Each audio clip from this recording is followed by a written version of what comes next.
Time, 711 BC. Place, North Africa. Setting, the setting is more billowing fabric than solid structure, diaphanous glistening pools and fountains. The air mirrors and reflects the activity it embraces. At Rise, as the lights come up on the stage, a joyous welcome dance is underway, honoring the arrival of Count Julian.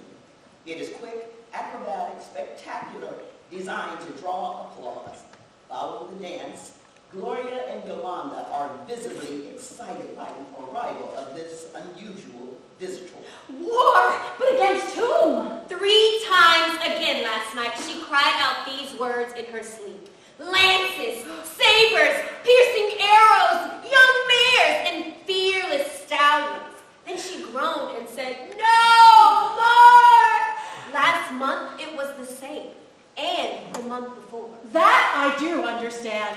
Dealing with 2 wives under the same roof Is no easy matter. I know, even under ordinary conditions. But when one of them is a great scholar, as with my mother, And the other is possessed of mystical powers, as seems to the case with mine. even so stalwart a warrior as Musa must at times have difficulty coping with the unceasing demands for his attention. How he must wish he'd had sons instead of daughters. Yet, I think he loves us nonetheless. Yes, believing in traditional family values, as he does, he deems it his duty to love us all, unequivocally. I'm told the Christians who now occupy Spain see things quite differently, substituting repentance for responsibility. They account whatever vile act they commit outside the bonds of holy matrimony to have been atoned for by the act of confessing. Oh, I suspect you must be referring to Count Julian's daughter Florinda, whom they say King Rodrigo of Spain did arrogantly take against her will. Perhaps that explains this day's sudden appearance here of Count Julian.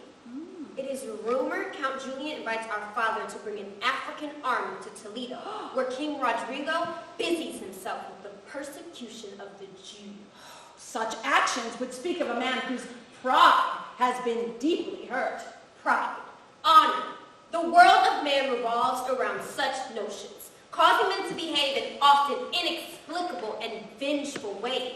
Do you believe your mother's dreams to be prophecies? It is not what I believe, but what she believes that matters. But what of your own mother? My mother is a historian. The past is the source of her strength. Know where you come from, and you will know where you are. Those are the words she swears by. Mystical visions of the future only make her nervous. I share her nervousness. At any wise, they do love one another dearly, those 2 women. I'm confident they will find a way to compromise their quite different dispositions. Oh, they must, or everyone in this household will have to pay the price, especially our father. Put yourself in father's place. Our father, Musa, Never tires of telling us that he is a busy man. a general of the Moroccan armed forces. And clearly, generals have time for neither history nor prophetic visions. Generals only have time for meetings. Which is where we will find him at this very moment. At a meeting dealing with Reality. General Musa's staff meeting. Gentlemen, we must look at cold, hard reality. The prospect of war is never an enjoyable one, but a man whose pride has been deeply wounded has come to us for assistance. Can we, in good conscience, deny him what little help we can offer? Some of you argue that he is betraying his own people and is therefore not to be trusted. But imagine if what has been done to him had been done to you. The desire for vengeance would be burning with equal fierceness within each of your hearts. That is a cold, hard fact. Let us be honest with ourselves. Fortunately, the men of Africa have more respect for one another and for the concept of dignity than this band of Visigoths who now hold sway in Spain and who seem unable to avoid incessant quarreling among themselves to the point where they must now call upon the people of Africa to help them settle their disagreements. Which brings me to my next and final point. I think that we may have forgotten that the territories over which these Goths self-righteously dispute, in point of fact, rightly belongs to us, to the people of Africa. Africans were here first, before the Phoenicians, before the Vandals, before the Goths. If its present rulers are unable to deal with Spain, then perhaps it is time for the rightful owners to see if we might not be able to better serve the needs of that area's inhabitants. I say vote yes on this request for assistance from Count Julian. In helping him, we may find that noble purposes have been simultaneously served. It is the year 711, my friends, the beginning of a new century, and who knows, perhaps the dawn of a whole new era. 7. Musa's household. But why? Because he maintains one does not lightly decline an invitation. Would you have me calmly ignore a plea for help? He says in his most serious tone of voice. I suspect that in this request for aid, Musa also sees an opportunity. Yes, to add to his domain and, of course, to extend the favor. Of course. And the new Hannibal shall sweep across the narrow strait that leads to Spain. Banners waving, swords sparkling in the Andalusian sun. To regain what Rome in her august pomposity violently wrenched from the hands of our forefathers. And mothers, let us not forget them, my dearest sister, lest we forget ourselves. You're right. You are absolutely right. Without us, there would be no sons to spur the fast Arabian steed into holy battle. There would have been no Hannibal.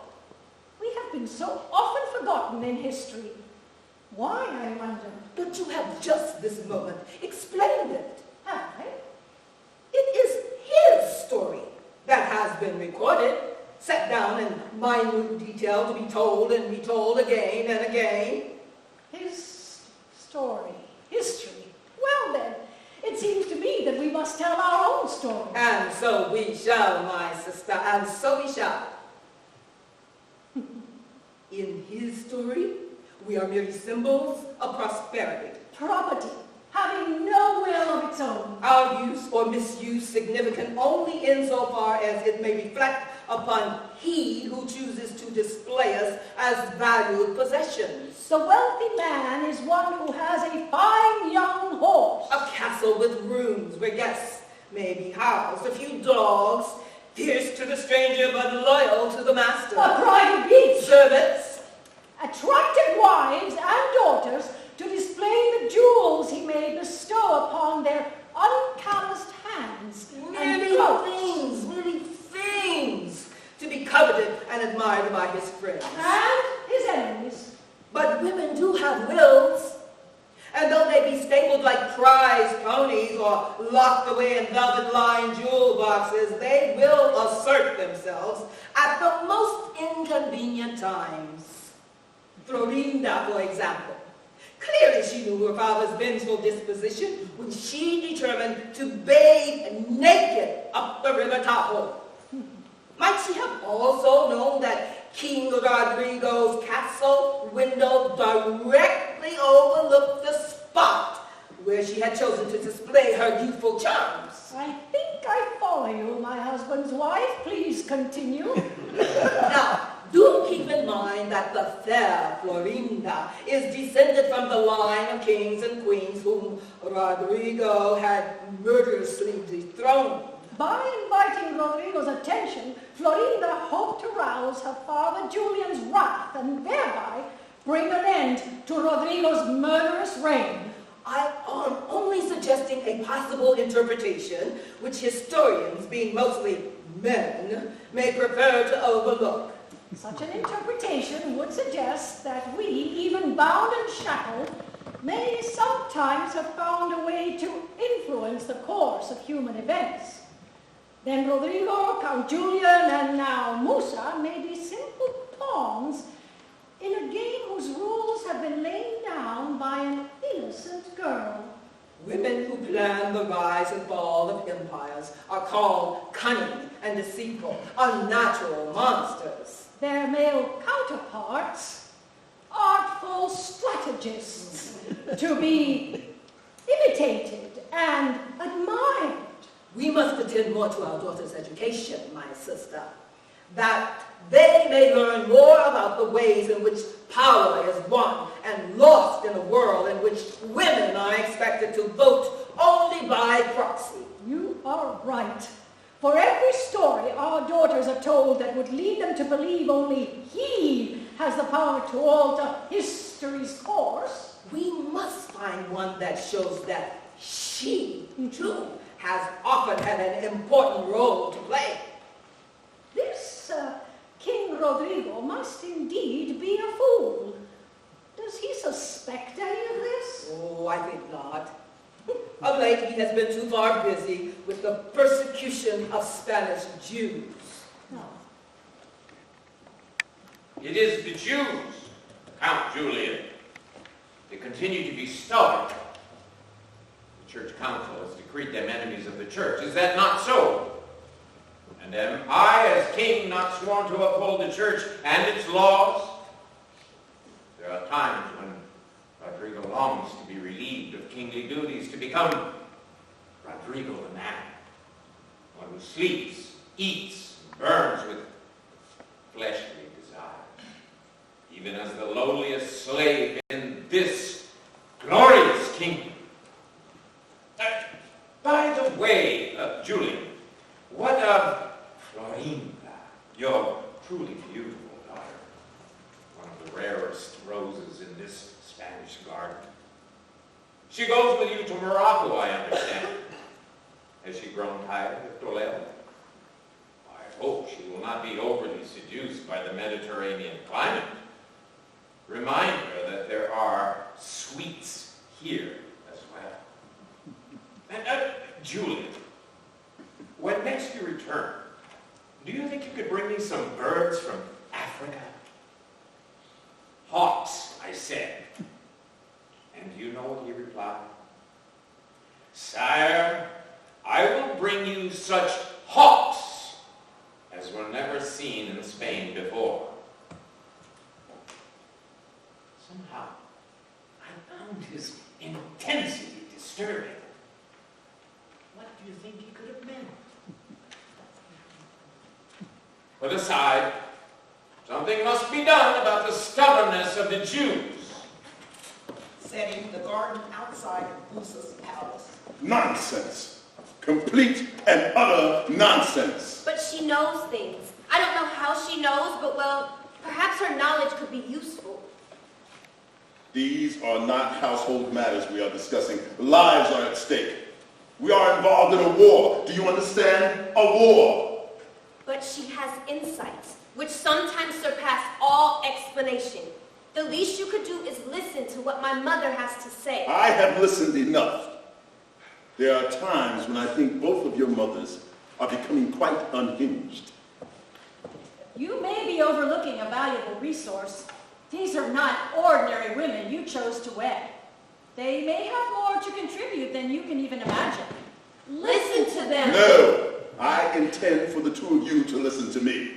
The information I am trying to impart to you may not seem important at this moment. However, I am confident that one or both of you will one day provide me with that which both of your mothers failed to provide.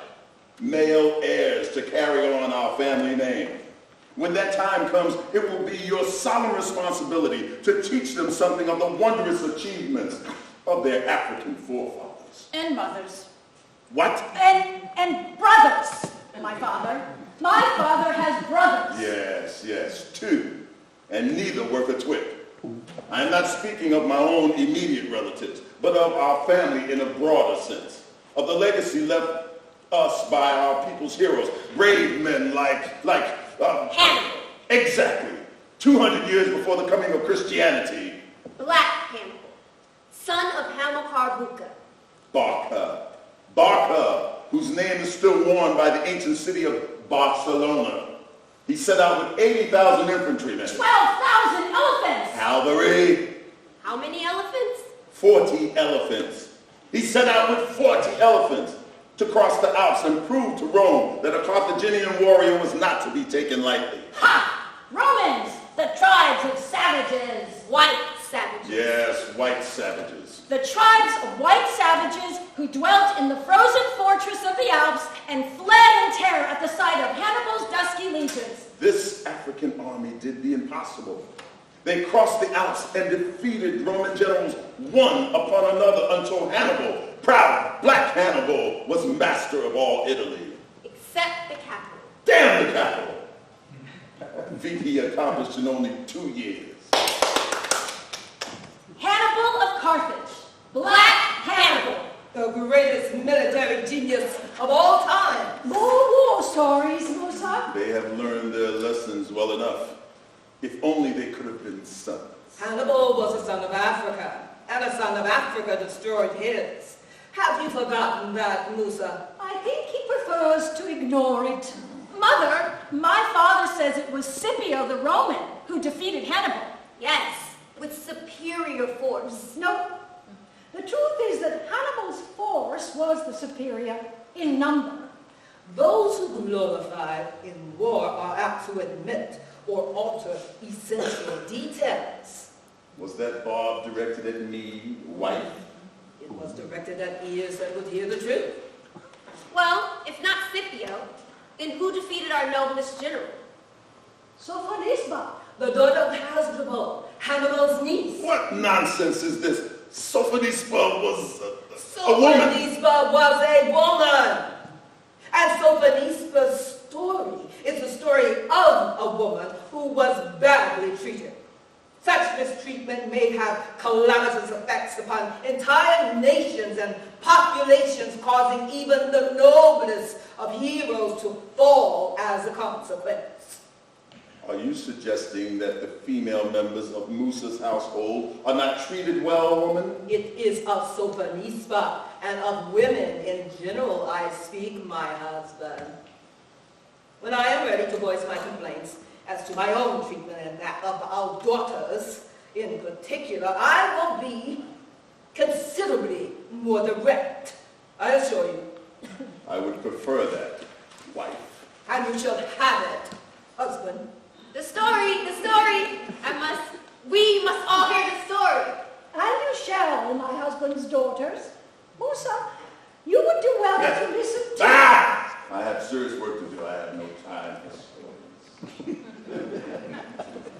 Who was Sophonisba, mother? Well, as your mother says, Sophonisba was a woman. And Massinissa was a Numidian king. Here, take the mask. We will do the story. The story of Hannibal's defeat at Zama, 202 BC.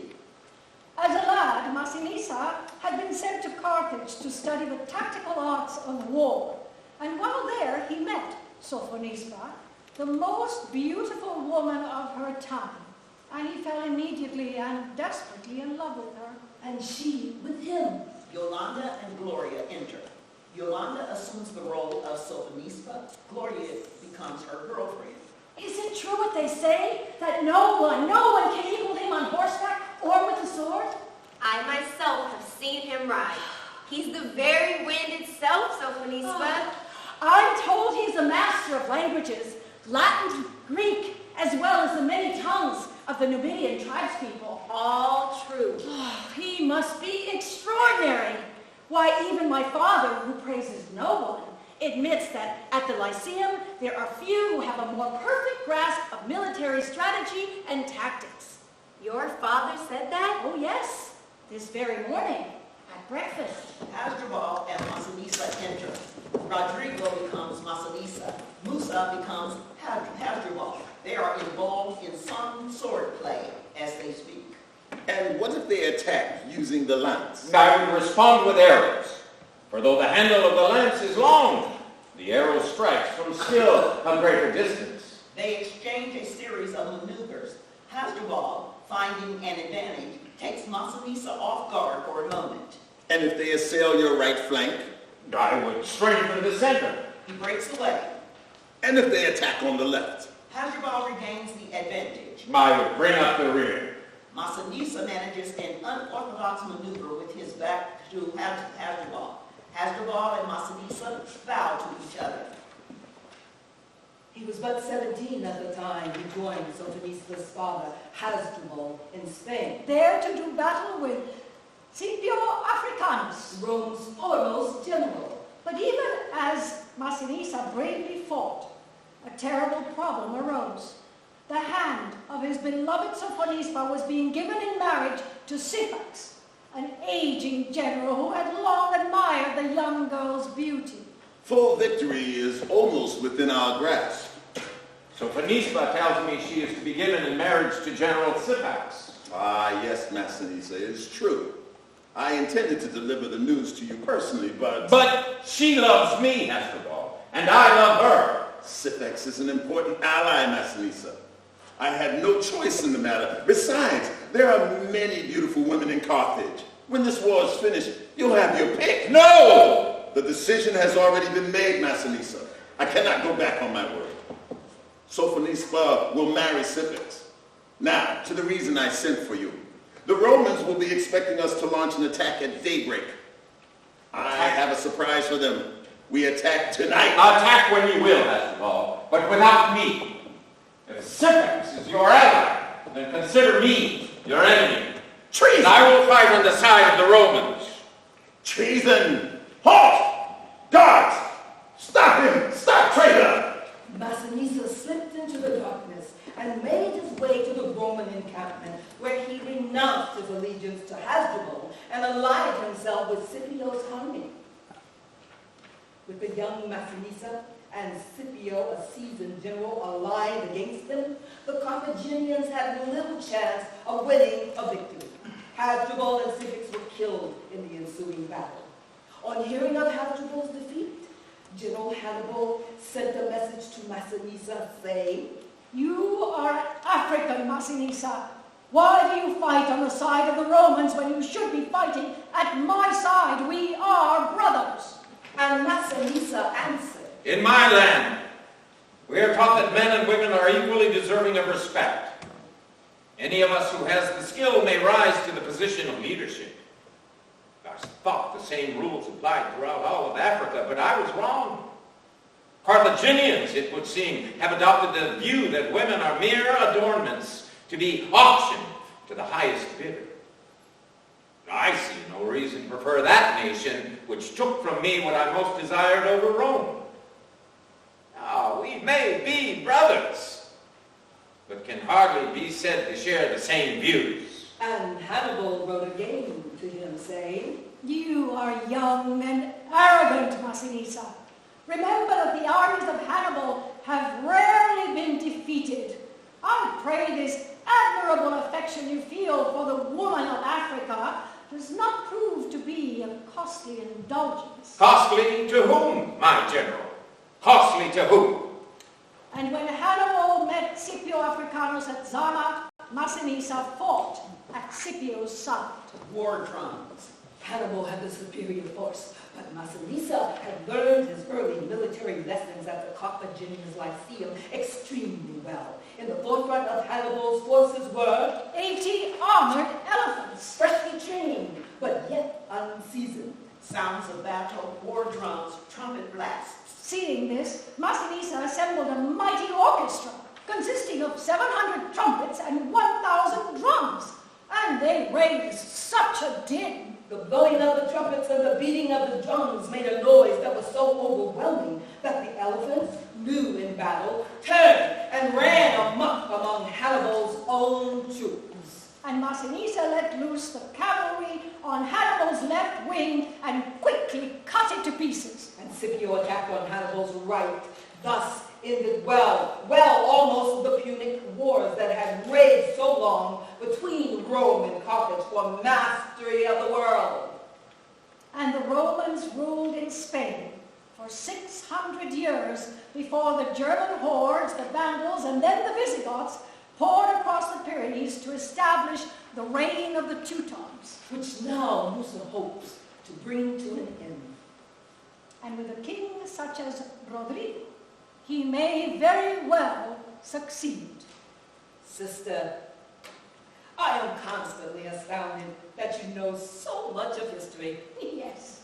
Once the importance came to my attention, I found I had a terrible thirst which only history could slake. And now I find I have an appetite which grows ever stronger day by day for knowing not only what lies behind us, but ahead as well. But surely history is the key which opens the lock to the future. Welcome, welcome, Tarek, my good friend. We have much to discuss. Look, we have a guest. Tarek is here. What a wonderful surprise, Tarek. Father made no mention of your coming. We will dine together just like old times. He arrives to leave. What is it you see, sister?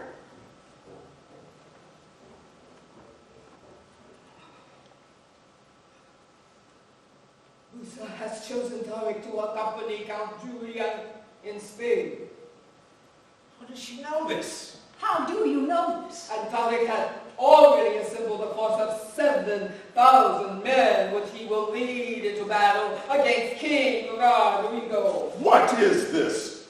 Have you been eavesdropping, woman? And the place where Tarek's army will first land on Spain's soil shall forever be known as Jabal al-Tariq, the mountain of Tarek, Gibraltar.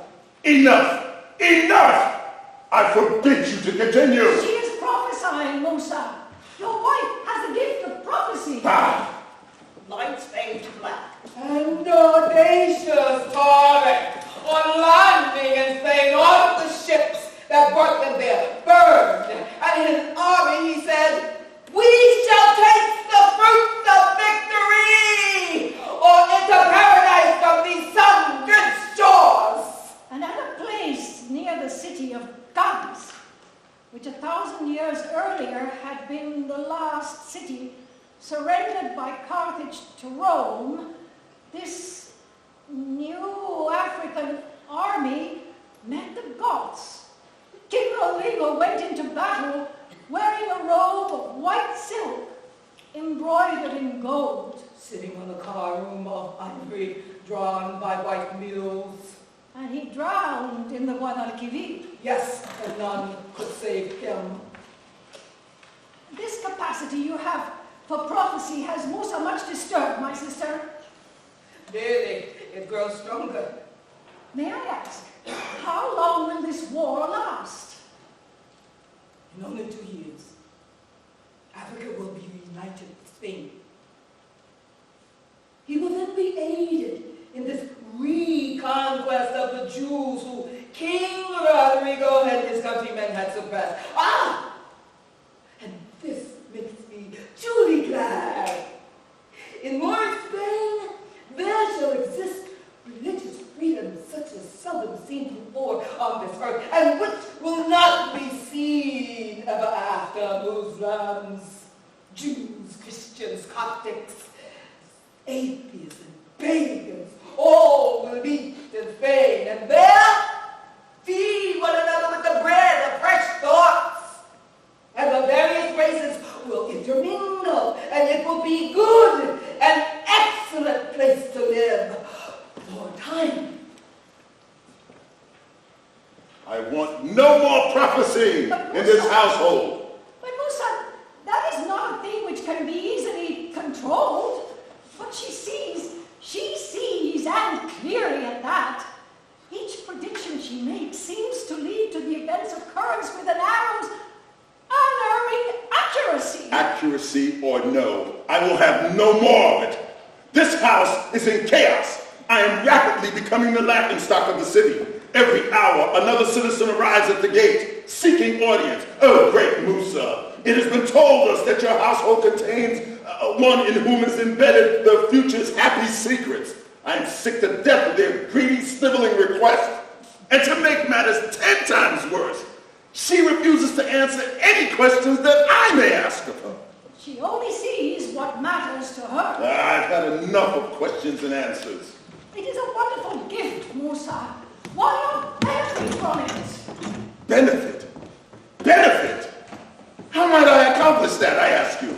She provides no useful information. Her references are mostly vague and virtually unintelligible. And when specific, they contain bad news as to that which I could soon do without. I will henceforth tolerate no more prophesying in this household. Let that be widely known. No, I will do neither. I cannot prophesy by the numbers at a certain hour on a given day. I am not a fortune teller. There are fortune tellers enough in the Medina. Neither can I keep silent altogether, for when a picture comes to me, it makes itself seen. It is not a voluntary thing. But dear aunt, my father literally foams with rage, and I fear for your safety. Go to him. Appease him. No! I am in need of appeasing, desperate need of appeasing. The inner surfaces of my eyes are ablaze, and there is no cooling water that will put out the flames. Things, visions, come to me now when I least expect them, and no matter how I try to blot them out, they insist on me, and they will not go away. Sister, Musa has ordered that you be examined by a physician. Physicians have no cure for what bothers me. Musa thinks that you are sick and has decided that if you will not be cured, then he must avoid you until time makes you well again. Then his punishment is that I shall be deprived of his affection when I most need of it. Oh, he is a child. He cares for you still. You know that. Then let him behave in a manner to make me know it. I think he fears that which is beyond his understanding. What would I understood well enough to explain to him, to each of you, to myself? We require no explanation. Your honest experience is explanation enough for us. I need you now, my daughters. For I know that if I do not share these images which pile upon me, one upon the other, that I shall most assuredly go mad! We will share them with you. Yes, aunt, have no fear of that. Perhaps we can even learn to see as you see, to understand what you seem to understand. They have always said that the women of Musa's house know far too much, that we have been educated like men. Well, if we add to our education the gift of prophecy, then the women of Musa's house will become a citadel of wisdom to whom all Africa will turn for needed information and insight. Somehow I fear this matter will not resolve itself quite so easily. Nice thing, musical interlude. Oh, it is a glorious place. Scholars come there from all over the world. Masterpieces of African architecture have taken firm root in the Spanish landscape. Art and music, science, philosophy, most of the art of cultivation has flourished there, enabling all in a manner of rich produce to be urged from the soil to nourish the inhabitants of a blessed land. And all this while the rest of Europe lies smoldering in feudalistic misery, while English kings are living in windowless homes without chimneys, throwing bones and garbage on the straw-covered floors of their main dwelling. Italy is little more than a shadow of its former self. And the civilization of the Greeks lasted no more than the snap of a finger. Oh, I think we Africans shall be proud of what we have accomplished during our time in Spain. We shall look on it with satisfaction for many centuries to come. You are no longer smiling, sister. Is there something more you see? Always the same. Restless armies, preparing for war. Did you not say that the Christian North would rise against us? Continually. It is the defeated Goth and his descendants who from their kingdoms in the northern mountains give the name to guerrilla warfare. Snapping at Moorish heels like angry flies, they eventually unite under Alfonso VI and his general Rodrigo Diaz. El Cid. Yes, El Cid, the challenger. You see it too, don't you? Music and dance interlude. All cast members come out wearing masks, waving banners. There is the feel of armies going into battle. There is the sound of war. Yes, I do see. I see him, El Cid, who sweeps our armies before him, challenging the best warriors of Muslim Spain. And defeating them. El Cid! Spain is lost. Nothing will stop El Cid. Valencia has fallen. Toledo has fallen now. El Cid! The sounds of African drums are heard. Yusuf! Los Almoravides. Where do they come from? The sounds of drums become louder and louder. Oh, shining black rubbers, prancing, leaping warriors who do not march into battle, but dance their way into battle. From Senegal they come. From Timbuktu, From the Sudan and the from Sahara. Mali, from Sinai, they all come to meet El Cid. Look, they are lifting him. Is he wounded? No, I think he's dead. And so he shall, by himself, ride to his own grave. And there be buried, clothed in armor, sword in hand. But one day, even Africa will pay homage to him. To El Cid, as well as to Yusuf Ben Tashfin, the Almoravida general who finally defeated him. Oh, the visions are now there for you too, aren't they? Yes, I begin, I think, that I see through your eyes, although reluctantly. That there is too much blood in your visions. I do not think I wish to continue these adventures as they are. But you must. Don't you realize that I would gladly let go of such images as presently assail me if I could but find the inner eyelids with which to blot these sights away? I begin to believe as Musa. They are daydreams, self-induced fantasies, indulgences. How can you say that? You saw them with your own eyes, not mine. No, You saw El Cid defeated. Watched it happen here before your own eyes as though it were but inches away. this is the year 711. I cannot see into the future. But you have. No. You did. No. Look, it is July 1212. That holy war against which the Christians labeled the Crusades has begun. I see nothing. You see the banners of the Christian knights waving. You see the tips of their lances dripping with African blood. No. You see them lining up the guns. For now, and for the first time, they will use artillery. Sound of cannon.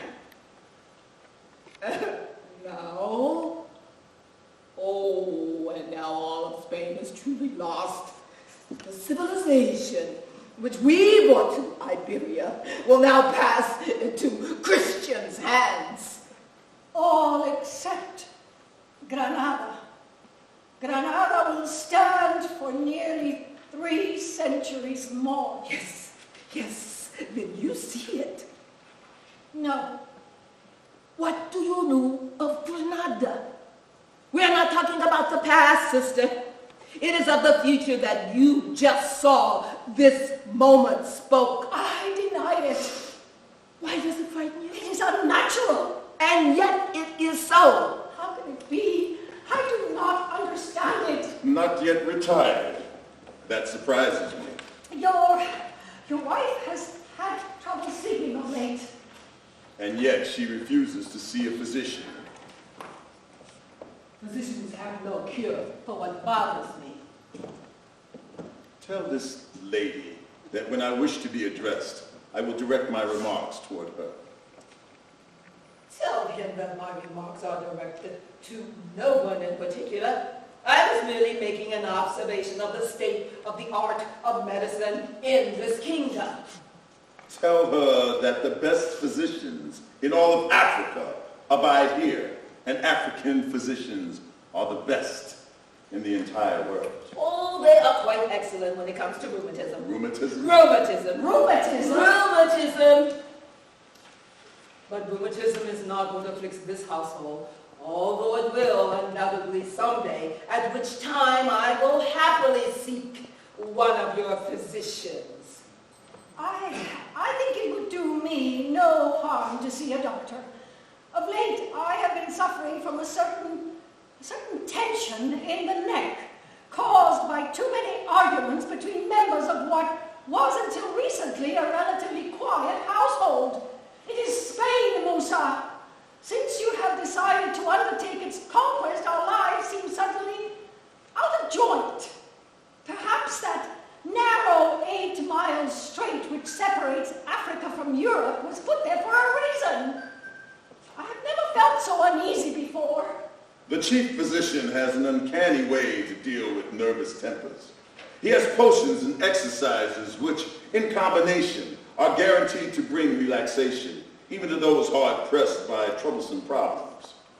One would think that I, for example, with war to conduct, would find sleep difficult to come by. Quite the contrary. No sooner my head is upon the pillow than pleasant lyrics fill my head with rhythmic melodies and invite me to attend to the utmost pleasant dreams. I owe this peace of mind entirely to the chief physician. I advise you both to see him. Then perhaps some harmony will be restored in this filial domain. Do you consent?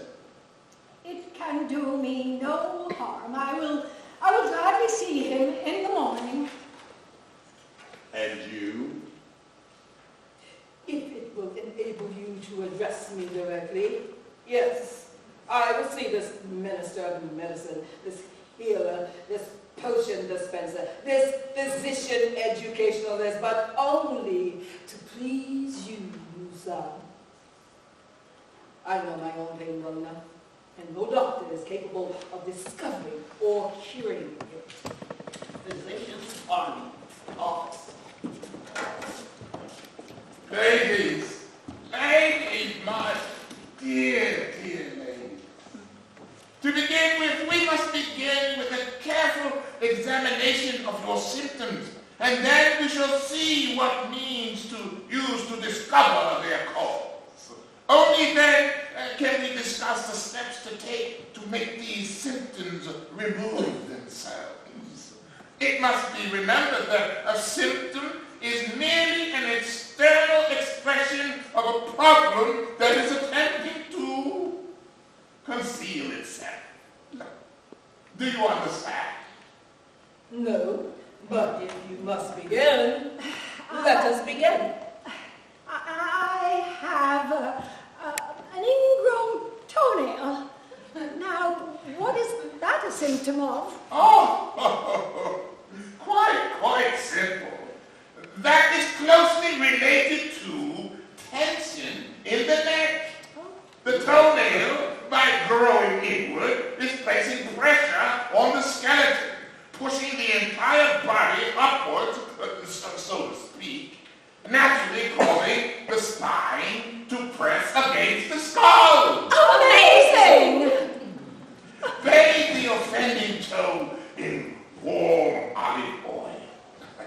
The tension in the neck will completely disappear. Truly amazing! I have a mole under here, under my chin. What is that a symptom of, physician? A warm and passionate heart, which now waits to be discovered. You must cover it with powder if you wish, but not successfully for very long. Your loving nature longs to proclaim itself. Leave the mole alone. It makes you special. I think I like this physician. His flattery is healing.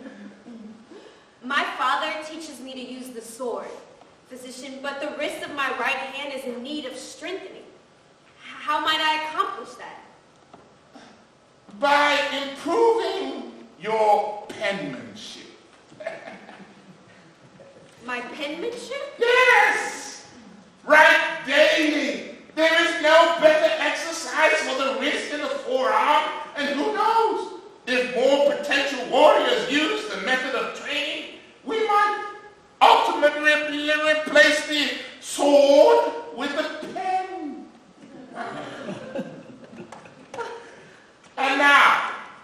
And now to you, madam. Do you have an ailment that I might diagnose and conceivably even cure? I see things. A problem with the optic nerve. My problem is I see too well. I see things, it seems, I was not meant to see. Things that have not yet to happen. What kind of things? Why, many different kinds of things. What kind of things? What is it that you want from me?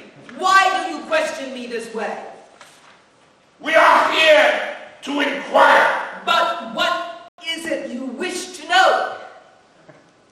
whether or not you will renounce heresy and accept Christianity. But we are not Christians! I have been appointed by Her Majesty Queen Isabel in this year of our Lord 1481 to make inquiry into the fate of all her subjects. I am Tokumadar, designated as the Queen's Inquisitor General. The purpose of this inquisition is to urge all who now practice heresy to accept the one true faith. But what of religious freedom? The right of Jews, Muslims, of all to worship according to the dictates of their own conscience. Religious freedom has existed in Spain for more than 8 centuries. Surely the Queen does not intend overnight to do away with all that. Answer the question! I am not a Christian! They're burning people at the stake, Isabel, fair Isabel. How many corpses will it take? Why, Isabel? Tell us why. Carmen assumes the role of Queen Isabel. The country must be unified At any cost? At any cost. The country must be united. At any cost? At any cost. They're Placing children on the rack, Isabel, fair Isabel. I watched them break a young girl's back. Why, Isabel? Tell us why. To build an empire such as heretofore the world has never known. Soon among the nations of the world, Spain will stand alone. Jews and Moors may not build public office. Jews and Moors may not wear titles. Jews and Moors may not bear arms. Jews and Moors may not employ Christians to do any work whatsoever. Nor may Moors speak or converse with a Christian man or woman. All Jews and Moors will clearly identify themselves by wearing rough clothing, long hair, and beards.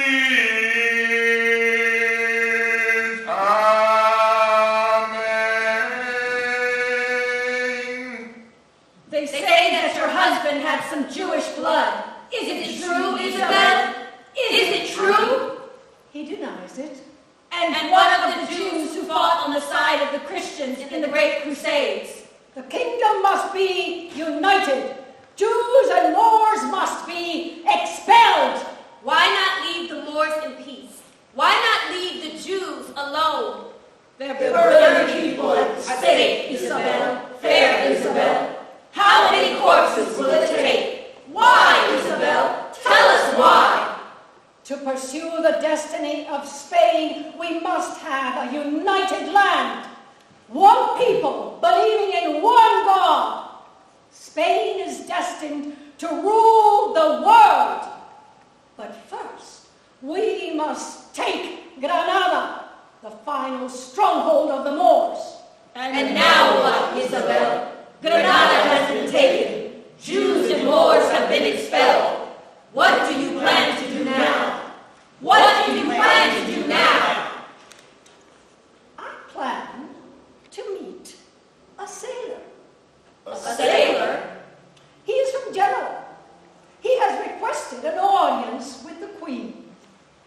name, Isabel?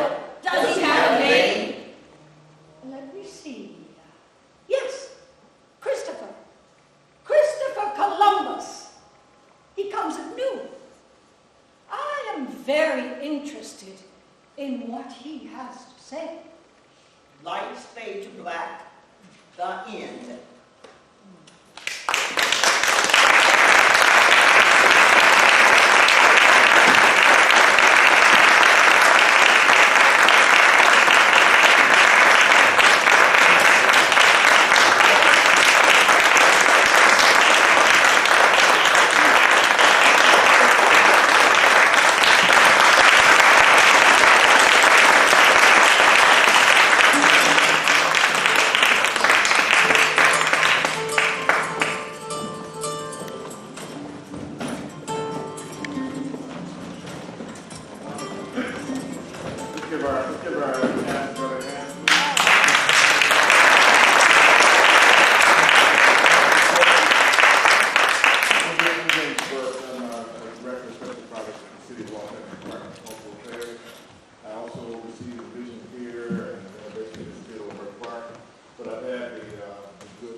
Two wonderful, great individuals, and to see this work again, I'm sure we'd like to see the full production of this piece.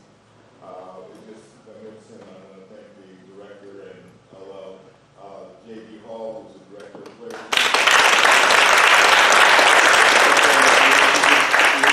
We're going to take a few questions and answers. I'm going to ask Marguerite to step up so we can say a few words. Introduce yourself. Oh, hi, I'm Eve, Evita. Petri Bird, Musa. Margarita Lamas. Hi, Natalie Chico. Ursula Bryant. Lance Valencia. Sandy Shepard. And Sandy is also the producer of this particular reading, so give her another hand, Sandy. And we also have our production stage manager, Bianca, who's at the top.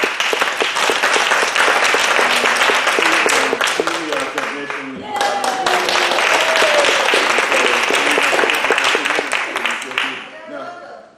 Armando, yeah, Armando.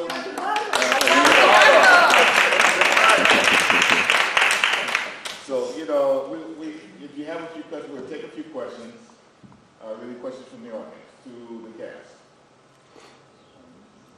So everybody got everything they need to get out of this play. Would you like to see it done before production? Yes. Yes, you guys were amazing. Amazing. Congratulations. I mean, come and see a reading and stage reading like this. Oh my God, it's amazing. It's unbelievable. Thank you, and I hope you do the whole production to go and see you guys. Quick question for the director, actually. Yes. I think, what was it that brought you to this piece? It's really heavy with all this really rich, wonderful history. And I was just wondering, if you were to put it up as a production, how would you keep that intertwined with more action, with more just movement, I guess? Because it's just a really wonderful piece, and I'm curious how, if you were to do it, how would you do it? Well, the first part of the question, how I came to it, God brought me to it because I was in Atlanta. I got a call from James. I'm Muslim, and I went into the mosque to pray, and I left my phone in the car, and I said, I left my phone. So I went to get my phone, and I picked it up, and I got a call from James to say, we're doing this reading of BEC. We want to know if you would be willing to direct it. And C. Bernard Jackson actually has a part to play in how I became Muslim because I was doing another play he wrote, that's when I first met him, called Iago, which also had some Islamic trappings to it. And at that point I wasn't Muslim and I had no idea about a lot of it, so I used to take the bus because I had no car back and forth to rehearsals. I passed a place on Vermont called the Islamic Center. So I said, well, let me get off here and see, you know, if I can get some information to help me with this character. And when I got there, I got exposed to Islam and the rest is history. So this is kind of a bookend for me that Jack got me into Islam and now he's even furthering this aspect of it for me. To produce the play, put the whole play together, it's like 3 hours, I think. It runs about 3 hours, and it's a tough piece because C. Bernard Jackson, for those of you who may remember, Jack was always conceptual in his theater. It was never usually confined, some of the pieces, but when he got to historical pieces, in the Iago, we had masks, people changed characters all the time. It was a retelling of the Othello story from Iago's point of view. And so he had Iago's wife come back to the future from the past to defend her husband and act out for certain things. So it'll take a lot of work, but I think if we could get the work done, it would certainly be a thrilling visual thing. So, if that answers it. Any other questions? Well, Marguerite, why don't you come up and sorry. It was interesting for me to watch it. No se oye. It was interesting for me to watch it and listen to it. And I was especially interested in the women's roles in this particular piece. So if you maybe speak a bit about your role, your character, and I kind of also really relating to things that are happening now, especially with the voice of women and abortion and all of that kind of stuff going on now. Maybe you speak a bit about it. Queen? Well, the first thing I want to say is that my understanding, I was not here when C. Bernard Jackson wrote it, and it was produced for the first time with Carmen and B. Richards, but apparently it was written because of his respect for the love these two women had for each other. And one was Latino and one was black. And so, yes, I think that is also still an ongoing situation in this country that needs to be dealt with, approached. So I look at it really so much from that perspective. And everything else that gets said about women throughout it. And it's fascinating that, yes, that long ago, and we're still talking the same stuff. It's a bit pathetic. Doesn't say much for us as progressive humans. And I think, and I'm sure it's all very much based on reality. When you go to Spain, all you see in southern Spain is Moorish architecture. And, so they were definitely all there. And I love that particular speech where they talk about how this was going to be the place where all religions would cohabit. I'd just like to tag on to what Margarita just said. I've read this play several times. We even did this play several years ago for Bilingual Foundation over at your other facility on Avenue, what was that, 16? 19, yes, we did it there.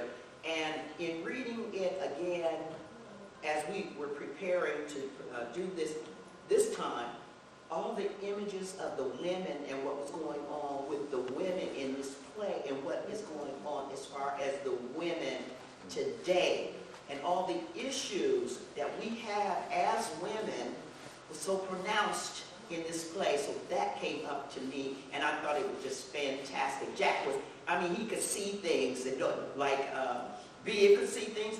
Jack could see things. It was amazing. So that's it. And And the other element about it is, if you look deep enough behind anything that stands out in modern day history, you will find the women that are beneath them. Their stories are rich and they have not been told. Let's take, for example, the warrior woman that California is named after. That's a history that is not taught. And so you're bringing forth this rich history that is known, but also the history that is hidden. And I think it should be brought to the surface because there are strong women everywhere. Everywhere there is, you will find a woman who is that outspoken, who is that gifted, and has an alliance with a strong man who leads the way. Of course. I misspoke. Behind every strong man is a stronger woman. There you are. That's right. And every strong man has deodorant. Okay, one more question. Oh, I don't have a question. I just want to thank you so much, Margarita, and you all for bringing this play or this reading to us. And I just hope that you can do it again in more venues because it is very enlightening and, of course, it gives so much inspiration for discussion and also enlightenment for the discussion, the conversation that we have to have, So thank you so much.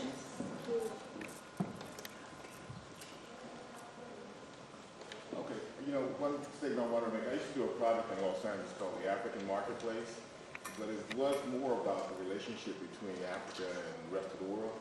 And this is an indication of the same kind of relationship that we have to build between, that's why we do this, between East LA and South Los Angeles.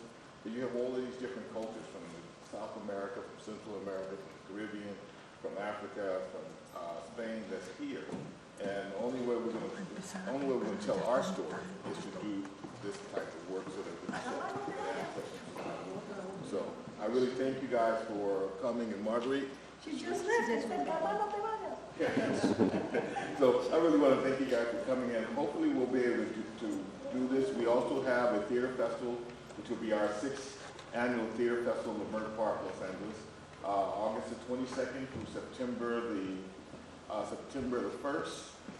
We're really working toward putting an international theater festival together that will open next year. The Vision Theater is undergoing a $40 million restoration. Much like this theater, they're all part of the city of Los Angeles. And we hope to open that theater next year with our theater festival. We're inviting theaters from around the world to come and participate here in LA. We're partnering with the Bilingual Foundation, the Latino Theater Company, East West Players, and some of the other theater companies in Los Angeles. Because someone has to talk about how we're all really collectively involved in this current situation that's happening in this country today. And that's what we're trying to do. And one way to do it is theater. So we really appreciate it.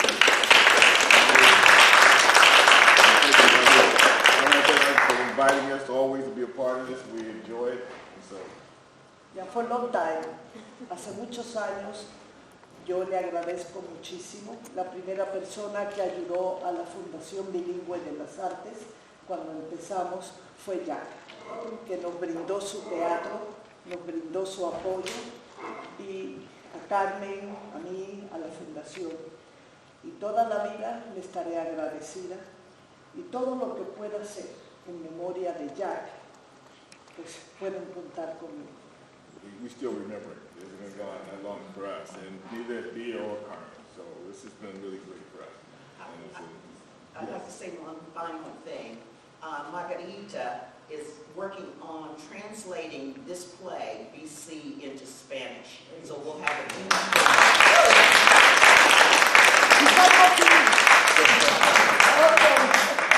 Okay, and then this is Bianca, our stage manager. She's worked with us many times.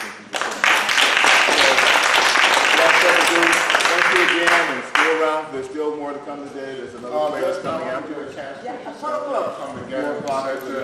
Okay, thank you. I appreciate because we need to say both sides.